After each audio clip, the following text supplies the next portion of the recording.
el uso del cuento en la terapia. Es un honor para nosotros contar nuevamente con el apoyo del Instituto Regional del Tecnológico de Monterrey y de la licenciada Ana Escobar, que nos ha apoyado siempre a lo largo de todas nuestras conferencias. Muchas gracias. También agradecer a la maestra Josefina, que nos acompaña continuamente en clases y también con estas interesantes conferencias, con una larga trayectoria que ahorita podremos platicar un poco de ella, y comentarles un poquito de esto que es el Instituto Regional de Estudios de la Familia. Es un instituto que tiene más de 15 años formando terapeutas, principalmente en el trabajo con las familias y con las parejas, que es esta base de nuestra sociedad. Este instituto se complace con haber creado o especializado a más de 500 terapeutas en terapia familiar. Bien, pues muy buenas tardes, bienvenidos varones y bienvenidas colegas, compañeras y profesionales de la salud, de la psicología, docentes, algunos de ustedes conocidos y otros, bueno, es un placer tenerlos aquí. Voy a compartir con ustedes un conocimiento que tengo y nada más platicarles y compartir que ha sido algo muy útil para mí. Es una herramienta muy útil en el trabajo, en la consulta, dentro del consultorio, ¿no? Es una herramienta bastante útil. Voy a hablar del uso de las narraciones en la terapia. La siguiente, Nalo, por favor. ¿Qué pretendo con esta conferencia? Bueno, pretendería despertar en los asistentes el interés por el uso de las narraciones en la terapia como una técnica eficiente de solución de problemas. Es una técnica bastante inofensiva, no tiene ninguna contraindicación, es muy fácil de utilizarla. Aquí vamos a ver de qué manera lo podemos utilizar y vamos a ver otros recursos que pueden ser manejados con bastante facilidad en la terapia. Y también otro de los objetivos que tendría sería acercar a los asistentes a la visión posmoderna de la terapia familiar a través de aspectos introductorios al enfoque narrativo. El enfoque narrativo es una de las más modernas propuestas de la terapia que ha incorporado la terapia familiar pues no una herramienta, sino como una epistemología, como una forma nueva de mirar nuestro quehacer como terapeutas en el consultorio. Y aquí solamente haré un pequeño recorte de lo que es la narrativa y algunas de las herramientas que se pueden utilizar también de manera muy sencilla. Entonces, buscaríamos estos dos objetivos a través de esta plática, ¿no? Que ustedes se lleven la inquietud de utilizar las narraciones en la terapia y también que se lleven un poco la inquietud de conocer, si es que no están familiarizados con lo que es el enfoque narrativo, algunas herramientas del enfoque narrativo. La siguiente, Lalo, por favor. Bien, aquí hablaría yo de dos aproximaciones a lo que son las narraciones, como les estoy diciendo. Primero sería el uso de los relatos metafóricos como una técnica alternativa en la terapia. Yo soy de las terapeutas que acostumbran utilizar diferentes técnicas y diferentes enfoques en la terapia. Últimamente he incursionado con mucha satisfacción y con bastante éxito en el trabajo en equipo con dos compañeras que trabajan con flores de Bach.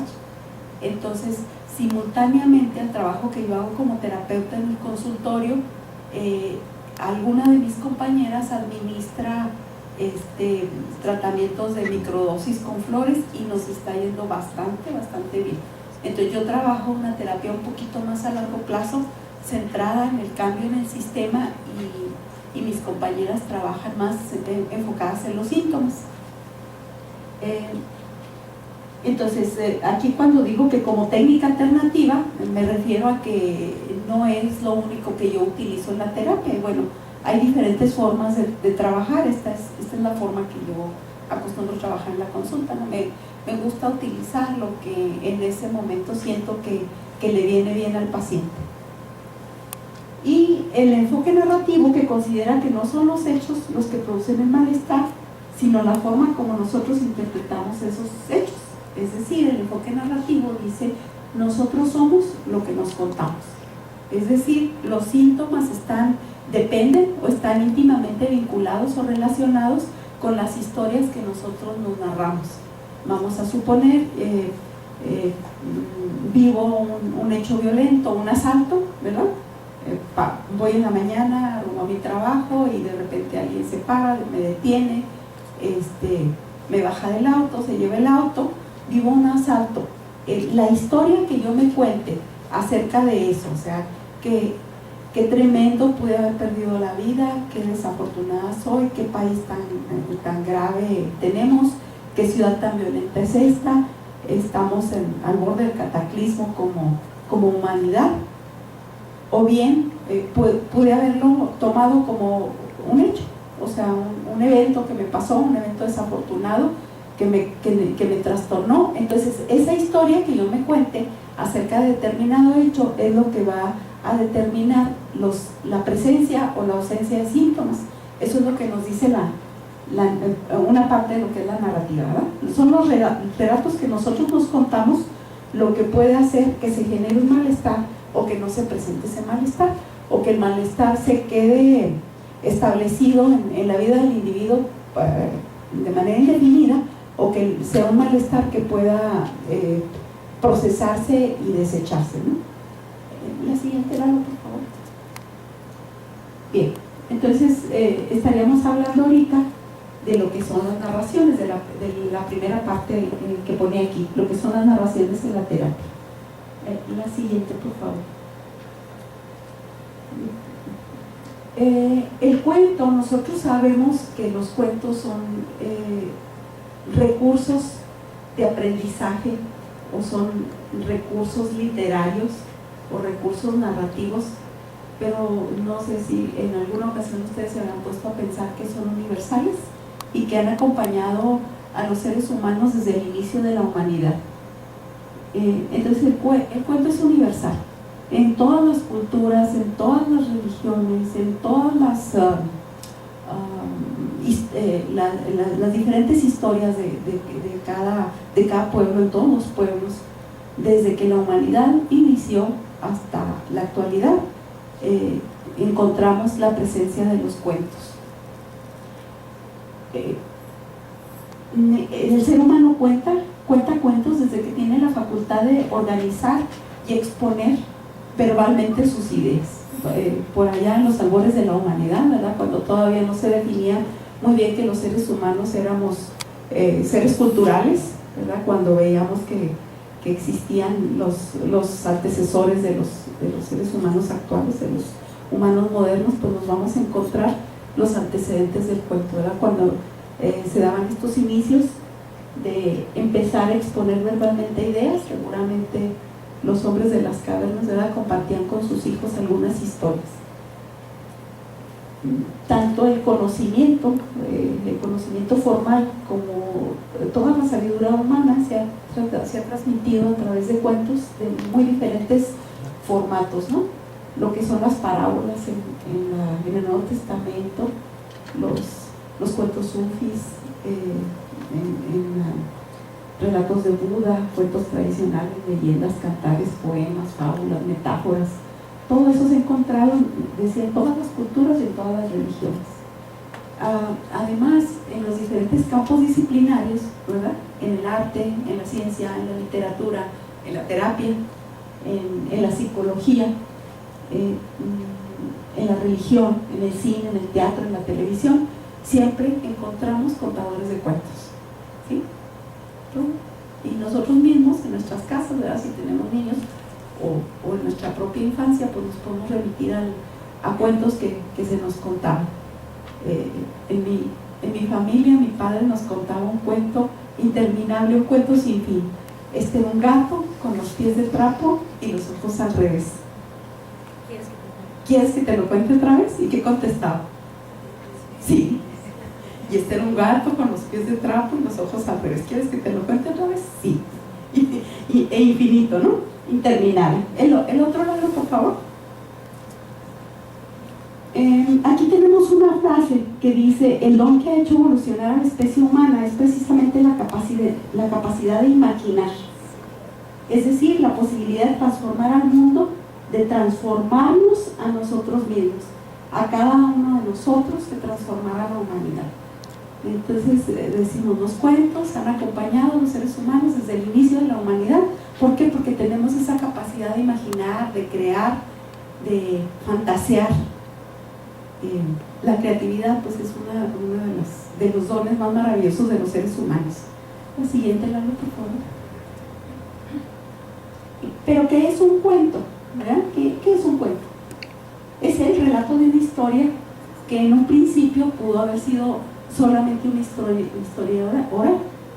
¿Cómo sabemos, por ejemplo, las historias de antes de la conquista, ¿verdad? Que empieza a haber historiadores, ¿verdad? A través de los conquistadores españoles, pues por los códices, ¿verdad? Entonces estos códices también transmitían una historia pues escrita y es de una historia visual, pero anterior a ese tiempo, ¿verdad? A los registros de los códices, pues lo que encontramos son las historias orales. Y entonces los cuentos pueden ser contados de manera visual, pueden ser contados de manera oral, pueden ser contados de manera escrita. Ahora es difícil imaginarnos que un niño escuche un cuento sin tener imágenes, ¿verdad? Ahora prácticamente todos los cuentos serían cuentos auditivos, ¿verdad? Audiocuentos o cuentos escritos pero con imágenes. Entonces un cuento es una narración breve de un suceso imaginario. ¿A alguien se le ocurrió? Pudo haberlo tomado en la vida real, pero algo puso de su creatividad, de su inventiva para construir ese cuento. Es usado para referirse a hechos y acontecimientos humanos. Con mucha frecuencia estos cuentos nos remiten a historias contadas por animales, en las que los personajes son animales, incluso cosas. Tal vez si nos acordamos de las canciones de Cri-Cri, ¿verdad? Que de alguna manera también son historias, pues encontramos a la escoba y al recogedor y al trapeador y al plumero, ¿verdad? Que son personajes, a la muñeca fea, que son personajes de las historias. Pero se refiere, aun y cuando sean personajes inanimados, se refiere a hechos y acontecimientos humanos. Dice, te quiere la escoba y te quiere el recogedor, ¿verdad? No, la escoba no quiere, o sea, los que queremos somos los seres humanos. Y los cuentos están ligados a fenómenos humanos universales, ¿verdad? El miedo, el odio, la venganza, el desamor, etc. La siguiente línea. La utilidad del cuento. El cuento nos abre caminos y nos da nuevas esperanzas. A través de la forma como un cuento es narrado, el individuo, puede ser el niño, puede ser nuestro paciente o puede ser nuestro alumno, ¿verdad? Está recibiendo algún mensaje que le brinda una opción que probablemente no había considerado, o si la había considerado, cuando la ve en el personaje, cuando ve que ese personaje valiente, fuerte o discapacitado como él, o pequeñito como él, utiliza esa alternativa, ¿verdad? Por ejemplo, si nos acordamos de David y Goliat, ¿verdad? Un David que es capaz de vencer a Goliat, dice, pues yo que soy pequeñito puedo resolver esto. El cuento, también una de las utilidades del cuento es que revela el potencial personal, la reserva de recursos que solo necesitan ser estimulados. En terapia familiar nosotros consideramos, y más en la narrativa, nosotros consideramos que los seres humanos son un depósito enorme de recursos y que los seres humanos dentro de sí mismos tienen la capacidad de resolver sus propios conflictos y sus propios dilemas humanos. El asunto está que a veces nos encontramos en un contexto que no es favorecedor para nuestro desarrollo personal.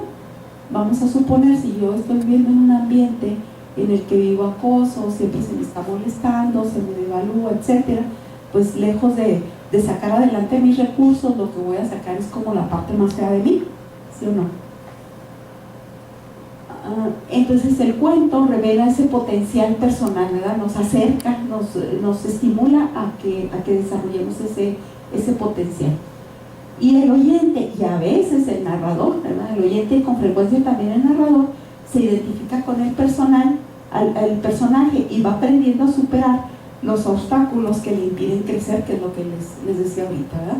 Si yo escucho la historia de David y Goliat y soy un niño pequeño que me estoy enfrentando a un evento traumático o un evento incapacitante o una situación muy amenazante, me puedo identificar con David y cómo David resolvió esta situación, ¿verdad? Cómo pudo ser capaz de salir adelante a pesar de estar en franca desventaja con respecto a Goliat. El siguiente, Lalo, por favor. Bien, hablamos del cuento, ahora vamos a hablar de otro recurso. Esa metáfora nos sirve para, bueno, ahorita vamos a ver cómo es que funciona la metáfora, el cuento, ¿verdad? Cuál es la mecánica por medio de la cual nos pueden servir para la consulta. Pero hasta ahorita lo dejamos en que nos es útil. La siguiente, Lalo, por favor. La alegoría. La alegoría es una figura retórica que consiste en representar una idea figurativamente a través de formas humanas, animales o seres inanimados. Por ahí investigando me di cuenta que se utiliza como sinónimo, alegoría y metáfora, pero sí hay una cierta diferencia, ¿no? Entonces, la alegoría es una historia real, es decir, una anécdota o ficticia, cuya finalidad es informar, educar, curar o estimular el desarrollo de un individuo. Entonces, esta sería la diferencia. En la alegoría nos vamos a encontrar que es un recurso que nos sirve para generar cambio. Entonces, mucho de lo que utilizamos nosotros en la consulta sería una alegoría, una metáfora, un cuento que lleva como finalidad producir un cambio. Es como la fábula, ¿no? Sí. Y si seguimos investigando vamos a encontrar más elementos utilizados, pero bueno, me fui como con 3, 4 sencillitos, ¿no? La alegoría busca atraer la atención y burlar los mecanismos de defensa. Aquí está cómo funciona. Busca que yo no me dé cuenta. Si yo les digo, vengo muerta de frío, ustedes no se dan cuenta que yo estoy utilizando un mecanismo para distraer su atención, ¿verdad? O sea, ustedes no se están dando cuenta. Cuando digo muerta de frío, ustedes no se ponen a analizar y dicen, ay, si está viva, no está muerta, ¿sí? Muerta de calor. Entonces, busca atraer la atención y burlar los mecanismos de defensa a fin de permitirle acceder a posibilidades y soluciones. Ahí vamos a ver cómo. No tiene la finalidad de divertir, pero si divierte, qué bueno. Nosotros no la utilizamos en el consultorio con la finalidad de divertir, ¿verdad? Puede utilizarlo un animador cultural, un cineasta, pero nosotros llevamos una finalidad, la finalidad de promover el desarrollo, de inducir el cambio, de mitigar el dolor, de abrir posibilidades. La siguiente, por favor. Aquí vamos a ver ejemplos de alegoría. Dice, una mujer con los ojos vendados sosteniendo una balanza en sus manos. Es una alegoría visual, ¿verdad? ¿Cómo nos representan a la justicia? Pues una mujer con los ojos vendados, ¿verdad? Entonces sería una alegoría. Aquí hay otra. Pobre barquilla mía, la vida, entre peñascos rota, las dificultades, sin velas de velada, indefensa, la barquilla indefensa, ¿verdad? Entre las olas sola, en medio de los peligros. Entonces, utilizando estos recursos en la terapia, ¿verdad? Obviamente que nos tenemos que dar a la idea de buscarlos y de prepararlos, utilizando estos recursos podemos burlar esas defensas en las que nos habla el material, podemos dirigirnos a encaminar a nuestros consultantes hacia el cambio de manera pues bastante grata, bastante cómoda y sin muchas complicaciones en cuanto al uso de estas técnicas, ¿no? Recursos. La otra, Lalo, por favor. Aquí está el mecanismo, ¿verdad? Aquí está la clave. Nuestro cerebro o nuestros dos cerebros especializados cada uno en funciones diferentes funcionan de manera alterna, ¿verdad? Y podemos encaminarnos, por ejemplo, a través de los cuentos, de las metáforas, de las alegorías, podemos dirigirnos al cerebro derecho y burlamos el pensamiento lineal, analítico, cuestionador, crítico del cerebro izquierdo.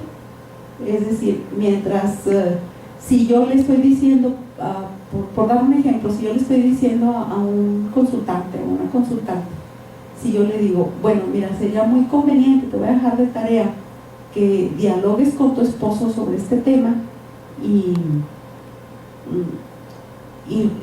mientras estás dialogando reflexiones cuáles son las cosas que tú has hecho mal.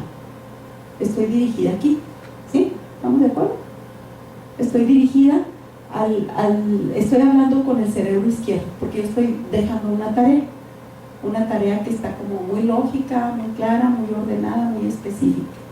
Pero si yo utilizo un cuento y le hablo, por decir algo, le hablo de la historia de, no sé, un personaje similar a él, o incluso puedo dejarle una película, o utilizar cualquier otras técnicas indirectas, ¿no? Pero ahorita estamos hablando de los cuentos. Si yo utilizo un cuento y le hablo, cuyo personaje central es una mujer que resuelve el conflicto con su pareja, dándose cuenta de cuáles son las cosas que está haciendo mal, estaría dirigiéndome a aquel cerebro o a aquel hemisferio. ¿Sí? ¿Sí me voy explicando? Entonces me estaría dirigiendo a aquel cerebro que no se va a defender, ¿verdad? Ese cerebro no se va a defender, o sea, simplemente va a imaginar, va a crear, va a fantasear, va a dejar llevarse por la intuición, seguramente va a conectar aquella historia del personaje con su propia historia y va a concluir de manera como muy global, sin mucho cuestionar. ¿Cuál es la diferencia entre utilizar técnicas para aquí y técnicas para allá? Pues que aquí puede haber más defensividad, ¿verdad? Aquí puede haber, decirme, no, pues si no sabe, yo las veces que lo he intentado, mi esposo no lo permite, cuando yo le digo que nos pongamos a platicar, no se da cuenta. Bueno, yo estoy muy enojada, yo no voy a hacer eso. Entonces, si nos dirigimos al hemisferio izquierdo, podemos encontrar que el consultante o la consultante o el paciente o el alumno o nuestro niño, ¿verdad? Nuestro niño pequeño ponga defensas y esta información no entra. ¿Sí? Entonces, hemisferio derecho, encargado de las actividades sensoriales, emocionales y globales, como la intuición, la síntesis, la comprensión del lenguaje, la música, la fantasía, los sueños, la creatividad, los gestos inconscientes, la comunicación analógica. Es decir, es holístico, dice, como un águila que ve todo su territorio de un solo golpe. El hemisferio derecho es integrador. En cambio, el hemisferio izquierdo es responsable de las actividades racionales, el pensar, el analizar, es responsable del lenguaje escrito, ¿verdad? El lenguaje, de la escritura, de la aritmética, del pensamiento lineal, es como especializado, ¿no? O sea, es fino. el hemisferio izquierdo es fino, de las matemáticas, de la comunicación digital. Es como una hormiguita que ve los pequeños detalles. Entonces juntos, hemisferio izquierdo y hemisferio derecho integran. Pero estas técnicas de las que les vengo hablando van dirigidas allá. Y por esa misma razón, como van dirigidas allá, son como tan efectivas, ¿verdad? Porque no encuentran barreras o bloqueos de parte de los individuos, de las personas. La siguiente serie. El otro lado, por favor. Bien. ¿Cómo funciona una alegoría? ¿Verdad? O sea, ya dijimos que es porque van hacia el hemisferio derecho, porque van dirigidos hacia el hemisferio derecho. Está destinada a establecer conexiones, ¿verdad? Mi historia o mi problema se parece al del changuito que se encontraba con barreras, o a de los monitos esos que no podían alcanzar los plátanos. Entonces establece conexiones. Según el enfoque ericksoniano, permite quitar importancia al cerebro izquierdo, es decir, a la mente consciente, para acceder a aspectos más intuitivos, espontáneos, creativos, es decir, al inconsciente, es decir, al cerebro derecho. Entonces funciona porque va dirigido al cerebro derecho, ¿verdad? Entonces las conexiones van por allá. Permite vencer las resistencias, como les decía ahorita. Cuanto más resistencia haya, más sugerencias indirectas debemos utilizar. Esto nos lo dice mucho el enfoque ericksoniano de la terapia. Si hay mucha resistencia, vámonos con intervenciones indirectas, ¿verdad? Podemos utilizar también técnicas de hipnosis. Vámonos con sugerencias indirectas. ¿Qué hace una mamá casi de manera intuitiva, ¿verdad? Cuando el niño está haciendo berrinche. Está bien, hijo, está bien que estés enojado, cuando te tranquilizas, vienes. Entonces, haz tu berrinche, y entonces inmediatamente el niño cambia, ¿verdad?, esa actitud. O no importa que llore, mijo. Entonces inmediatamente se desconecta el llanto esta sería una sugerencia indirecta. La otra, Lulu, por favor. Tipos de alegorías. Bueno, habría diferentes, ¿verdad? Por ejemplo, lo que nosotros, si lo mencionamos como cuentos es igual, ¿verdad? Si mencionamos como cuento incompleto, podemos contar una historia donde dejemos sin concluir la historia, de tal manera que el personaje se enfrente a un dilema que se parece al dilema que está viviendo nuestro paciente, nuestro consultante, nuestro alumno, nuestro hijo, ¿verdad? Se parece a nuestro dilema. Entonces, con esa alegoría incompleta nosotros planteamos el dilema, pero externalizado en un tercero, de tal manera que ver el dilema en el otro es más fácil que verlo en mí mismo, ¿no? Observarlo en otro es más fácil de resolver que verlo en mí. Una alegoría cerrada o un cuento concluido mediante un comentario o una pregunta final. ¿En quién te hace pensar esta historia? ¿O en qué te hace pensar esta historia? ¿Qué piensas de este personaje, por ejemplo? ¿Qué se te ocurre cuando yo hablo de esto? Esa es otra forma de plantear un cuento, ¿no? Y otra forma pues sería contarlo con toda la historia. Ahorita les voy a presentar uno que trae.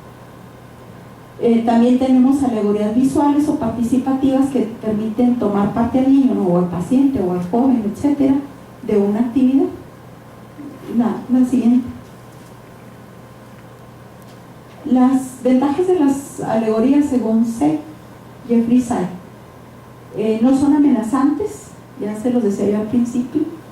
No es lo mismo que si yo hago una prescripción paradojal, que son unas prescripciones muy fuertes, ¿verdad?, y que ponen en un dilema de mucho sufrimiento al consultante o al paciente.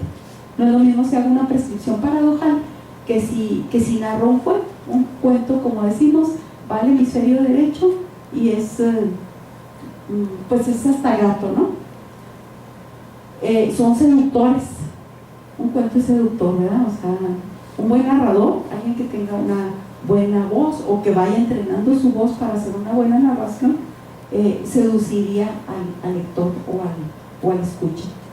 Estimula la independencia, ya que el individuo debe captar por sí mismo el sentido del mensaje y sacar sus propias conclusiones.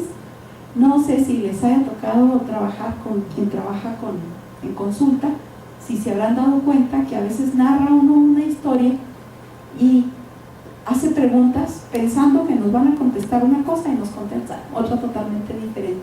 ¿Por qué? Porque la escucha o el escucha concluyó aquello que le resonó de esa historia, no lo que yo pensé que le iba a resonar, ¿sí? O sea, lo que le fue útil. Entonces, por eso dice que estimulan la independencia, ¿no? Pueden ser utilizadas para vencer la resistencia al cambio, por lo que les explico hace ratito, ¿no? Van encaminadas al cerebro derecho, entonces ahí no hay defensas. Pueden servir para controlar relaciones o modelar flexibilidad, es decir, pueden servir tanto para lo interpersonal como para lo personal. Despejan confusión y estimulan la sensibilidad, pues igual, todo lo que es arte, ¿verdad? Todo lo que es creatividad, todos los productos de la belleza de la cultura y de los productos humanos, pues nos ayudan a ser mejores personas, ¿no? Leer un libro, escuchar un cuento, ver una buena película, escuchar poesía, mirar una danza, o sea, todo eso nos ayuda a ser mejores personas. Estimulan la memoria, pues la idea se almacena mejor y sin esforzar. Bueno, ayuda a establecer coherencia interior y bienestar en el individuo, ya lo mencioné, ¿verdad? La calidad de una historia puede transformar la vida de una persona, pero la estrechez de un relato, esta parte es muy importante, puede bloquear o incluso detener el crecimiento. Es decir, si vamos a utilizar las historias en terapia, cuiden mucho el tipo de historias que narran, porque acuérdense que va y se almacena. Estaba muy contenta cantando todo el día, lavando, planchando. Bueno, no planchaba, ¿no? Porque seguramente en la edad no se planchaba, pero lavando, haciendo comida, lavando pisos, y estaba bien feliz cantando para cuando llegaban los 7 enanos a atenderlos. Entonces, si nos ponemos a pensar, hay mensajes como los que nos estás diciendo, hay mensajes pues bastante terroríficos que son hasta cierto punto o parcialmente responsables de lo que nosotros vivimos en cuestiones de género, ¿no? Y así es. De inequidad, digo, hablando específicamente en esta situación de la relación entre los hombres y las mujeres. Muchas gracias, muy buena aportación. Gracias, maestro. Entonces decimos, es una responsabilidad el uso de las alegorías, porque lo que digamos, así como nos compartió el compañero, se va a quedar cristalizado ahí. Entonces es una responsabilidad utilizar las alegorías, hay que utilizarlas bien. Entonces es necesario ser prudentes, es un instrumento simple, pero a veces complejo, porque lo que estamos haciendo, estamos transmitiendo un mensaje que lleva una moraleja que se va a quedar instalada en el individuo y no tiene manera de defenderse, ¿no? O al menos no mucha. Se puede aplicar como una receta mecánica, no se puede aplicar como una receta para todo el mundo, no decir, pues vamos a hacer cuentos, ¿verdad? Empezar a contar cuentos. Yo creo que hay que hacer el análisis y ahorita les voy a mostrar la técnica. Y el riesgo de escoger cuentos según nuestras propias necesidades, lo que les estoy diciendo, ¿no? Pues este cuento a mí me funcionó. Pues no, yo creo que habría que diseñarlo o por lo menos seleccionarlo entre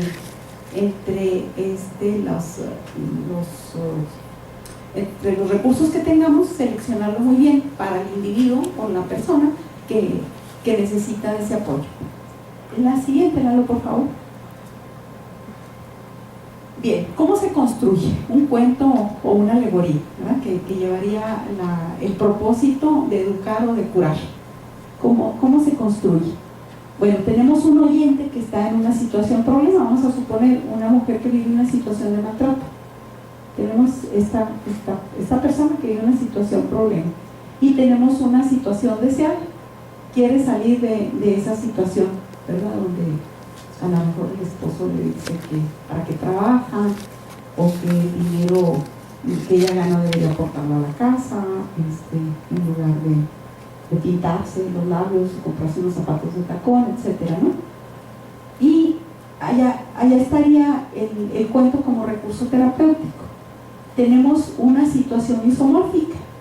¿Qué les gusta? Aquí tenemos una mujer que trabaja, allá podemos tener una hormiguita, ¿verdad? Tenemos una hormiguita muy trabajadora, muy, no sé, inteligente, capaz, etcétera, y ustedes lo ponen con las características de la situación, tal cual. Aquí, ante la situación deseada, nosotros vamos a poner una estrategia de solución. ¿Qué solución se les ocurre? Bueno, esa hormiguita está viviendo una situación de conflictos en el hormiguero, ¿verdad? Y vamos a diseñar una estrategia de solución, ¿verdad? Bueno, pues puede ser un hada, puede ser la voz del inconsciente.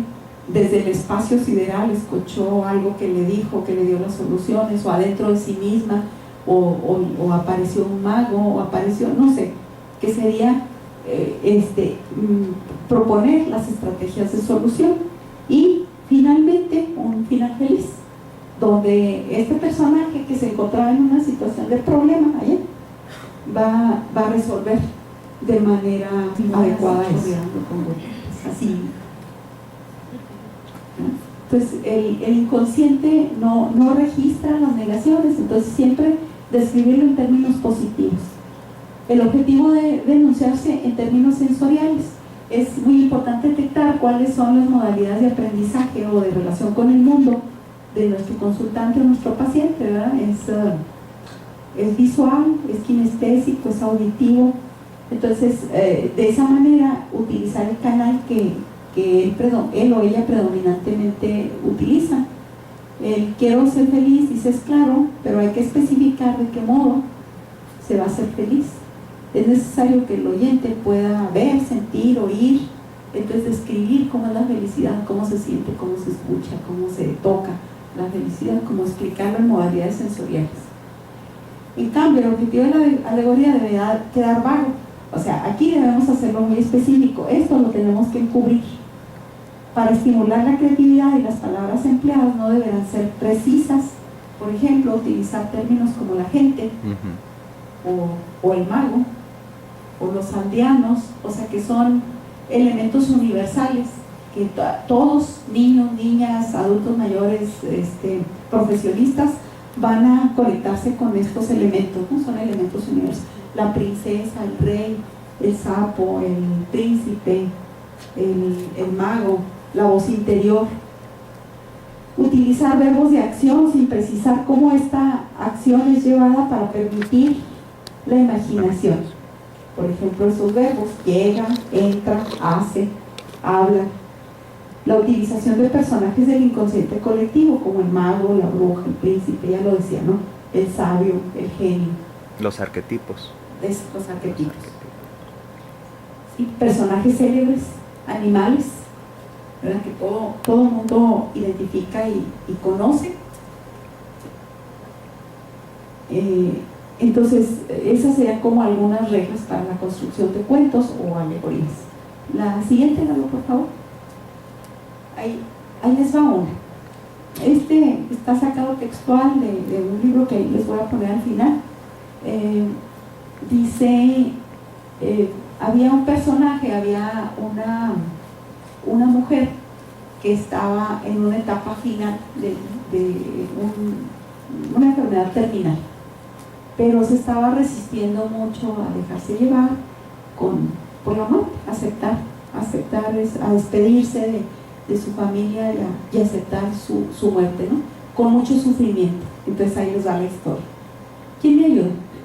Pero no la van a alcanzar a escuchar, ¿verdad? Bueno, en el fondo de un viejo estante vivía un grupo de larvas que no comprendían por qué cuando una de ellas ascendía por los largos tallos de lirio hasta la superficie del agua, nunca más volvía a descender donde ellas estaban. Se prometieron una a la otra que la próxima de ellas que subiera a la superficie volvería para decirles a las demás lo que le había ocurrido. Poco después, una de dichas larvas sintió un deseo irresistible de ascender hacia la superficie. Comenzó a caminar hacia arriba por uno de los finos tallos verticales y cuando finalmente estuvo fuera, se puso a descansar sobre una hoja de lirio. Entonces experimentó una transformación magnífica que la convirtió en una hermosa libélula con alas bellísimas. Trató de cumplir su promesa, pero fue en vano. Volando de un extremo al otro de la charca podía ver a sus amigas sobre el fondo. Entonces comprendió que incluso si ellas a su vez hubieran podido verla, nunca hubieran reconocido en esta criatura radiante a una de sus compañeras. El hecho de que después de esta transformación que llamamos muerte, no podamos ver a nuestros amigos ni comunicarnos con ellos, no significa que hayan dejado de existir, ¿verdad? Concluye con una frase: podemos haberlo dejado hasta el cuento, nada más. Entonces, si se fijan, ¿qué nos dice esta historia tan bonita? Está muy bonita, ¿verdad? ¿Qué nos dice la historia? En 4 parrafitos. El cambio, la transformación. Nos habla de la transformación, ¿verdad? Y la alegoría sería la muerte. La muerte es una transformación. La muerte es una transformación a un estado de vida distinto, o sea, continuamos de otra forma. Entonces nos presenta la muerte de manera muy bella, presenta la muerte como natural, como parte de la vida, así como es en realidad. La muerte y la vida son un continuo. Entonces aquí las larvas pasan a ser libélulas cuando se salen del agua. ¿Sí? ¿Se fijan que es relativamente fácil construir un cuento, una alegoría? Bien, hasta aquí voy a dejar, si recuerdan yo dividí esta plática en 2 partes. Hasta aquí voy a dejar lo que sería el uso de los cuentos o de los elementos narrativos como técnica, ¿verdad? Para hablarles de otro recurso que sería el enfoque narrativo, que también utiliza las narraciones, pero desde otro lugar. No sé si tengan alguna duda o algún comentario hasta aquí, o los dejamos para adentro. La otra, por favor.